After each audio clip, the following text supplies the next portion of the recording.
Shankar IAS academy 19 ஆண்டுகள் பயணத்தில் 2200க்கும் மேற்பட்ட IAS IPS மற்றும் குடிமைப்பணி தேர்வாளர்கள். உங்கள் IAS IPS கனவை நிஜமாக்க உடனே 7677666266 என்ற எண்ணிற்கு கால் செய்யவும். 3 நாள் பயணமாக தமிழகம் வந்துள்ள பிரதமர் மோடி தற்போது ராமேஸ்வரத்தில் சாமி தரிசனம் செய்துவிட்டு பல்வேறு நிகழ்ச்சிகளில் அவர் கலந்து கொண்டிருக்கிறார். இது தொடர்பாக தான் நாம் பார்த்து வருகிறோம். இந்த நிலையில் தற்போது நமது இணைப்பில் மூத்த பத்திரிகையாளர் திரு ஜெய்சங்கர் இருக்கிறார். அதே போன்று ராமநாத சுவாமி கோயில் பரம்பரை குருக்கள் பட்சி சிவராமகிருஷ்ணனும் இணைந்திருக்கிறார்கள். அவர்களிடம்தான் நாம் தொடர்ந்து பேச இருக்கிறோம். முதலாவதாக ராமநாத சுவாமி கோயில் பரம்பரை குருக்கள் பட்சி சிவராமகிருஷ்ணனிடம் நாம் கேட்கலாம். ஐயா, சற்று முன்பாக நம்ம பார்த்தோம், அக்னி தீர்த்த கடல்ல பிரதமர் மோடி புனித நீராடினாங்க. நீங்க பல்வேறு விஷயங்களை குறிப்பிட்டிருந்தீங்க. இந்த அக்னி தீர்த்த கடலுடைய சிறப்புகள் என்ன, அதுல குளிக்கும் போது என்னென்ன நன்மைகள் ஏற்படும், அதனுடைய சிறப்புகள் என்ன சார்? அக்னி தீர்த்த கடற்கரையோடைய விசேஷமே என்னென்னா, அது பேர் நெருப்பாக இருந்து நீராக மாறியதுன்றது. சீதை தன்னுடைய உண்மைத்தன்மையை நிரூபிப்பதற்காக ஏற்படுத்திய குண்டமானது சீதையுடைய அந்த வெப்பம் தாங்க முடியாமல் அது நீர் தன்மையாக மாறுதுன்றது புராணத்துடைய நம்பிக்கை. ரெண்டாவது, நாம் செய்த பாபங்களில் மிக கொடூரமான பாபம் என்னென்னா நம்பிக்கை துரோகம்ன்றது பேர்.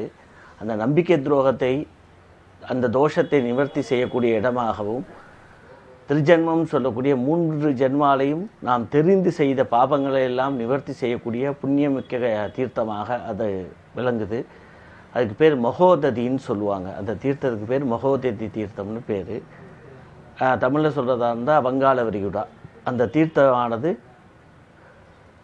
சீதையினுடைய திருப்பாதம் பெற்றதால் புண்ணிய தீர்த்தமாக மாறியது. சீதையினுடைய திருப்பாதத்தினால் அந்த தீர்த்தம் உருவானதுனால அது பேர் அக்னி தீர்த்தம்ன்றது ஏற்பட்டுச்சு. அந்த அம்பாளுக்கு பேர் தீப்பாய்ந்த அம்பாள்னு சொல்லி நம்ம கிராமங்களில் இன்ன வரைக்கும் வச்சு வழிபாடு நடத்திட்டு வரோம் சீதை அம்மனுக்கு. குறிப்பாக சொல்லப்போனால் ராமேஸ்வரத்தில் சீதைக்குன்னு தனியாக ஒரு கோவில் உண்டு, பத்தினி அம்மன் அதுக்கு பேர். இன்றைக்கி வரைக்கும் அந்த கோவில் வழிபாட்டில் இருந்துட்டு வருது.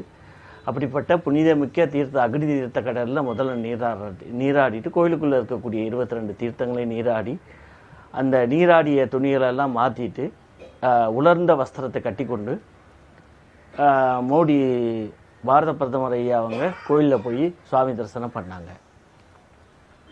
தீர்த்தத்துக்குள்ளே இருக்கக்கூடிய அந்த 22 தீர்த்தங்கள் இருக்குது. ஒவ்வொரு தீர்த்தத்துக்குமே ஒவ்வொரு சிறப்புகள் சொல்லப்படுது. அதாவது நீண்ட ஆயுளாக இருக்கட்டும், இந்த மாதிரி பல்வேறு விஷயங்களை குறிப்பாங்க. இந்த 22 தீர்த்தத்துடைய சிறப்புகள் என்ன சார்? சார், இந்த தீர்த்தத்தோட சொல்லும் போதே மேலே என்ன சொல்கிறாங்கன்னா, நீங்கள் என்ன நோக்கத்திற்காக நீராடுகிறீர்களோ அந்த நோக்கத்திற்கான பலனை தரக்கூடியதுன்னு தான் அந்த தீர்த்தத்துக்கு சொல்லியிருக்காங்க. இது ஒரு குறிப்பிட்ட பலன்றதை விட நீங்கள் எந்த நோக்கத்துக்காக யாத்திரை பண்ணுறீங்களோ அந்த அடிப்படையாக வச்சு தான் அந்த தீர்த்தத்துடைய பலன் நிர்ணயிக்கப்பட்டிருக்கு.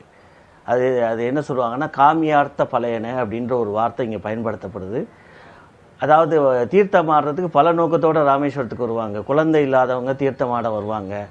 வேலை கிடைக்காதவங்க, வாழ்க்கையில் செட்டில் ஆகாமல், அதாவது வாழ்க்கையில் ஒரு நிலைத்தன்மை அடையாமல் இருக்கிறவங்க வருவாங்க.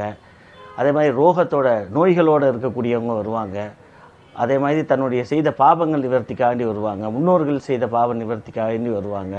தான் செய்த பாவ நிவர்த்திக்காண்டி வருவாங்க. எந்த நோக்கத்திற்காக வருவாங்களோ அந்த நோக்கத்தை அடிப்படையாக கொண்டு தான் தீர்த்தத்தோட பலன் குறிப்பிடப்பட்டிருக்கு. ஒவ்வொரு தீர்த்தத்துக்கு பேரே என்னென்னு கேட்டீங்கன்னா, சுயம்பாகு அப்படின்ற வார்த்தை அதை பயன்படுத்துகிறாங்க. அதாவது நாம் எதை நினைத்து நீராடுகிறோமோ அதை தரவல்ல தீர்த்தங்கள்னு அதுக்கு பேர். அதில் இப்போ காமியார்த்தமாக வரக்கூடியது, குழந்தை வேண்டி வராங்கன்னா அதுக்கு தகுந்த மாதிரி அந்த தீர்த்தங்களுடைய பலன்கள்லாம் மாறுபடும். சன்னியாசி நீராடிட்டு போகிறாங்க அந்த 22 தீர்த்தத்தை. அப்போ சன்னியாசி வரும்போது அவங்களுக்கு உண்டான பலன்களை அது தரக்கூடியதாக இருக்குது. எனவே தீர்த்தங்களுடைய மகிமை என்பது வரக்கூடிய பக்தர்களை வச்சு தான் முடிவு செய்யப்படுது. அல்லாது தனிச்சா இதுக்கு இது பலன்தான்னு சொல்லி ஒரு ஸ்கிரிப்ட் மாதிரி சொல்லப்படுறது கிடையாது. இங்கே ராமேஸ்வரம் கோவிலோட தீர்த்தத்தோட அது புரிகிறதுக்காண்டி ஒவ்வொரு தீர்த்தத்துக்கும் ஒவ்வொரு பலன் எழுதியிருக்காங்க. ஆனால் வரக்கூடியவங்களுடைய பக்தர்களுடைய நம்பிக்கை அடிப்படையாக வச்சு தான் அதோடைய பலன்கள் நிர்ணயிக்கப்படுது. என்ன நோக்கத்துக்காக வராங்களோ அந்த காரியம் நிறைவேறும். இந்த 22 தீர்த்தங்கள்ல அவங்க புனித நீராடும் போது அப்படின்றத குறிப்பிட்டிருந்தீங்க. இணைப்பிலே இருங்க ஐயா, நம்ம தொடர்ந்து பேசலாம்.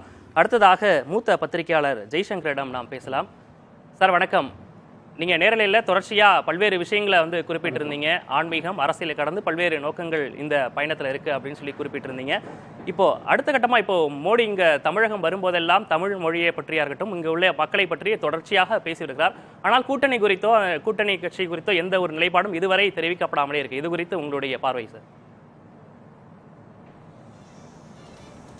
இல்லை, அதுக்கு தற்போதைய காலகட்டம் உகந்ததல்ல அப்படின்னு பாரத பிரதமர் நினைத்திருக்கக்கூடும். ஏனென்று சொன்னால் பல்வேறு நபர்கள் குறிப்பிடும் போதெல்லாம் சொல்கிறார்கள், அவர் கடுமையான விரதத்தை மேற்கொண்டு அவர் ஒரு ஆன்மீக சுற்றுலா மேற்கொண்டு இருக்கிற தருணத்தில் ஒரு ஒரு அதாவது நேரடி அரசியல் ரீதியான முடிவுகளை எடுக்கக்கூடிய நிகழ்வுகளை அல்லது சந்திப்புகளை அவர் தவிர்த்திருக்கக்கூடிய வாய்ப்புகள் அதிகமாக இருக்கிறது. ஏன்னால் அவருடைய நோக்கம் வேற மாதிரி, அவருடைய பயணப்படும் முறை மிக தெளிவாக இருக்கிற ஒரு சூழ்நிலையில் இந்த அரசியல் ரீதியான தொடர்புகளை அவர் தவிர்த்திருக்க கூடும்.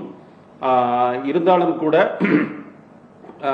நமக்கு கிடைத்திருக்க தகவல் என்னவென்றால், மீண்டும் தமிழ்நாட்டிற்கு பிரதமர் வரக்கூடிய வாய்ப்புகள் பிரகாசமாக இருக்கின்றன. அந்த ஒரு சமயங்களில் இது தொடர்பான முடிவுகளை அல்லது ஆலோசனைகளை அவர் மேற்கொள்ளக்கூடிய வாய்ப்புகள் பிரகாசமாக இருக்கின்றன. அதற்குண்டான காலம் இன்னும் கனியவில்லை என்றுதான் தமிழ்நாட்டை பொறுத்தளவில் நினைக்கின்றேன். இன்னும் அவர் ப்ரிலிமினரி ஸ்டெப்ஸில் தான் அவங்க இருக்காங்க. யார் வருவாங்க, யார் நம்ம லைக் மைண்டட் பார்ட்டிஸ்ன்னு சொல்லி அவங்க இன்னும் ஐடென்டிஃபையே பண்ணி முடிக்கலை. ஸோ எல்லாத்துக்குமே ஒரு மனமாச்சரியங்கள் அல்லது கொள்கை வேறுபாடுகள் நிறைய இருக்கின்றன, நிறைய விஷயங்கள் அதில் காணப்படுகின்றன. ஸோ அந்த மாதிரி கட்சிகளை முதல்ல அவங்க கண்டறிந்து அதுக்கு பிறகுதான் அந்த கூட்டணி தொடர்பான இதை வைக்க முடியும்.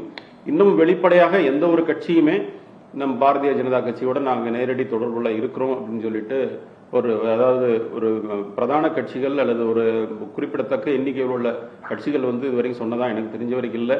சின்ன சின்ன அவுட்ஃபிட்ஸ் சொல்லக்கூடிய அந்த மாதிரி அமைப்புகள் தான் அவங்களுடைய பொலிட்டிக்கல் சிச்சுவேஷன்ஸுக்காக நாங்கள் பாரதிய ஜனதா கட்சியோட சேர்ந்திருக்கோம் அப்படின்னு சொல்றாங்க.